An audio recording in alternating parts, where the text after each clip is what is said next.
தினமும் காலையில எந்திரிச்ச உடனே நெறைய பேருக்கு ஒரு பழக்கம் இருக்கு. காலண்டர பார்ப்பாங்க. இன்னைக்கு நன்மையா, தீமையா அப்படின்ட்டு. ஒரு ராசிக்கு நன்மை போட்டிருக்கும், ஒரு ராசிக்கு தீமை போட்டிருக்கும். இதுல யாருக்கு நடக்குதுன்னு பார்க்குறீங்களா? நன்மை நீங்க படிச்சு பாருங்க. ஒரு துளி கூட நடக்காது. தீமைன்னு ஒண்ணு படிச்சு பாருங்க. துன்பம்னு ஒண்ணு அப்படியே நடக்குங்க. நான் எதுக்கு சொல்றேன்னு வச்சுக்கோங்களேன், அதுல இருக்கிறது எதையுமே நீங்க நம்ப தேவையில்ல. நீங்க நன்மை படிப்பீங்க. அத பத்தி ஒரு பெருசா கேர் பண்ண மாட்டீங்க. ஏதோ ஒண்ணு நடக்கறதுக்கு. தீமை படிச்சு பாருங்க.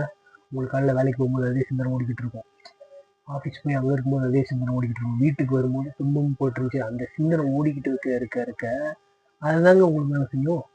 எப்படி நன்மை வேலை செய்யும் பார்த்துக்கோங்க. உங்க மனம் பூரா துன்பத்திலேயே ஆழ்ந்து இருக்கு. நீங்க டெய்லி காலண்டர் பார்க்குறீங்கல்ல அதுல. அப்புறம் எப்படிங்க வேலை செய்யும்?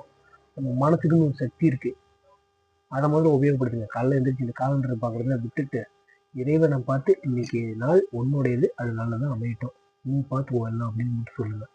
அத விட்டுட்டு அதுல நல்லது போட்டுருங்க, இன்னைக்கு தீமை போட்டுருங்கன்னு பார்த்துக்கிட்டு இருந்தீங்கன்னா, உங்களுக்கு தீமை தான் நடந்துகிட்டு இருக்கும். ஏன்னா நீங்க நல்லத பொருட்படுத்த மாட்டீங்க. தீமைய தான் நல்லா ஆழ்ந்து கவனிப்பீங்க. நமக்கு என்ன நடக்குமோ, என்ன நடக்குமோன்ட்டு. ஸோ அதனால நல்லா புரிஞ்சுக்கோங்க. அதுபடி செயல்படுங்க. ஓம் நமச்சிவாய. எம் குமரன்.